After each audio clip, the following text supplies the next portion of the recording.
கர்த்தருக்கு ஸ்தோத்திரம். கர்த்தராகிய இயேசு கிறிஸ்துவின் இன்ப நாமத்தில் இனிய வாழ்த்துக்கள். இன்றைய தியானத்திற்காக ஜெபித்த பொழுது தேவன் தந்த வசனம் சங்கீதங்களின் புஸ்தகம் 57 சங்கீதம் 1 எனக்கு இறங்கும் தேவனே, எனக்கு இறங்கும். உம்மை என் ஆத்துமா அண்டிக் கொள்ளுகிறது. விக்கினங்கள் கடந்து போக மட்டும் உமது செட்டைகளின் நிழலிலே வந்து அடைவேன். நம்முடைய கர்த்தராகிய இயேசு கிறிஸ்து தீங்கு நாட்களில் நம்மை அவருடைய செட்டைகளின் மறைவில் வைத்து பாதுகாக்கிற தேவனாக இருக்கிறார். தேவனுடைய பிள்ளைகள் ஒவ்வொருவரும் மிகவும் தெளிவாக தெரிந்திருக்க வேண்டிய காரியம் என்னவென்றால், நாம் ஆராதிக்கிற கர்த்தராகிய இயேசு கிறிஸ்து நம்மை எல்லா தீமைகளுக்கும் விலக்கி பாதுகாக்க வல்லமையுள்ளவர் என்பதே. தாவீது ராஜா சவுலுக்கு தப்பி ஓடும் போது தனக்கு நஷ்டம் நேரிடாதபடிக்கு அல்தஷ்கேத் என்னும் வாத்தியத்தில் வாசிக்க ஒப்புவித்த சங்கீதம் என்று இந்த சங்கீதத்தின் முன்னுரை சொல்லுகிறது. ஒரு துன்பமான ஒரு வேளையில் உயிருக்கு தப்பி ஓடி ஒழிகிற நேரத்திலே பாடின சங்கீதம் தான் இந்த சங்கீதம். இங்கே தாவீது ராஜா சொல்லுகிறார், எனக்கு இறங்கும் தேவனே, எனக்கு இறங்கும். உம்மை என் ஆத்துமா அண்டிக் கொள்ளுகிறது. ஹல்லேலூயா. தேவனுடைய இரக்கத்திற்காக அந்த துன்ப வேளையிலே கெஞ்சி நிற்கிறார். மட்டுமல்ல, அவர் சொல்லுகிறார், விக்கினங்கள் கடந்து போகும் மட்டும் உமது செட்டைகளின் நிழலிலே வந்து அடைவேன். அதை தான் தேவன் நமக்கு இன்றைக்கு சொல்ல விரும்புவது.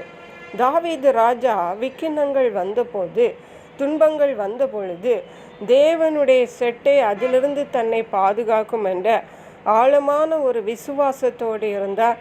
அதை தன்னுடைய வாழ்க்கையிலே கடைபிடித்தார், அதை நடைமுறைப்படுத்தினார். தனக்கு துன்பம் வந்த பொழுது தேவனிடம் ஜெபிக்கிறார், விக்கினங்கள் கடந்து போகும் மட்டும் உமது செட்டைகளின் நிழலில் வந்து அடைவேன் என்று. ஏனென்றால் தேவனுடைய செட்டைகளின் நிழல் அவ்வளவு பெரிய பாதுகாப்பு, அவ்வளவு பெரிய நம்பிக்கை. சத்துருக்களினாலோ தீமைகளினாலோ இயேசு கிறிஸ்துவனுடைய செட்டைகளின் நிழலை வென்றுவிட முடியாது. ஆகவே அங்கே நாம் ஒழித்து கொண்டிருக்கும் பொழுது எந்த தீமையும் நம்மை அணுகாதென்று இந்த தாவீது ராஜா கூட நம்பி அதை தான் செய்தார். கீழே உள்ள வசனங்களை வாசிக்கும் பொழுது சத்துருவானவன் எவ்வளவு அதிகமாய் தாவீது ராஜாவுக்கு விரோதமாய் எழும்பி இருக்கிறான் என்பதை அவர் விவரிக்கிறார். 27 சங்கீதத்திலே பார்க்கிறோம், தீங்கு நாளில் அவர் நம்மை மறைத்து தன்னுடைய கூடார மறைவிலே ஒளித்து வைத்து பாதுகாக்கிறார் என்று. ஹல்லேலூயா.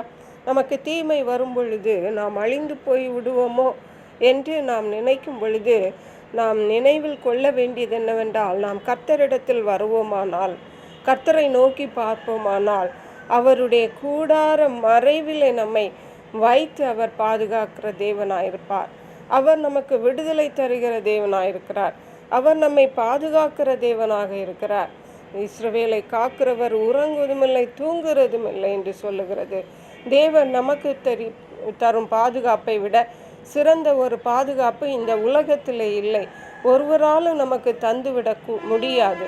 அப்பேற்பட்ட ஒரு பெரிய பாதுகாப்பை கர்த்தர் நமக்கு தருகிறார். நாம் எங்கிருந்தாலும், நாம் என்ன செய்தாலும், நாம் தேவனுடைய பிள்ளைகளாய் இருக்கும் பொழுது, நாம் கர்த்தரை நோக்கி பார்க்கும் பொழுது நிச்சயமாகவே தேவன் நமக்கு பலத்த பாதுகாப்பை தந்து இரவும் பகலும் தூங்காமல் நம்மை பாதுகாத்து நம்மை எல்லா தீமைகளுக்கும் விலக்கி பாதுகாக்கிற தேவனாக இருக்கிறார். இந்த தேவனை பற்றி கொள்ளுவோம், இந்த தேவனை அண்டிக் கொள்ளுவோம். நிச்சயமாகவே இந்த தேவன் நம்மை எல்லா தீமைகளுக்கும் விலக்கி பாதுகாப்பார். கர்த்தர் தாம் இந்த வார்த்தைகளை ஆசீர்வதிப்பாராக. ஜெபிப்போம். எங்களை கிருபை நேசித்து பாதுகாத்து வழி நடத்துகிற எங்கள் அன்பின் தகப்பனே, ஆசீர்வதிக்கப்பட்ட இந்த நல்ல நாளுக்காக நன்றி. இந்த நாளிலும் தாவீது ராஜா சொன்னது போல விக்கினங்கள் கடந்து போக மட்டும் உங்கள் செட்டைகளின் நிழலில் வந்து அடைகிறோம் அப்பா. எங்கள் ஒவ்வொருவரையும் கர்த்தாவை எல்லா தீமைகளுக்கும் விலக்கி பாதுகாத்து உம்முடைய அன்பின் சிறைகளின் மறைவில் மூடி மறைத்து கொள்ளுவீராக. நன்றி பரிசுத்த ஆவியானவரே. துதி கனம் மகிமை உமக்கே செலுத்துகிறோம். மீட்பரும் இரட்சகருமாகிய இயேசு கிறிஸ்துவின் இன்ப நாமத்தில் ஜெபிக்கிறோம் எங்கள் அன்புள்ள பரமபிதாவே. ஆமேன். God bless you.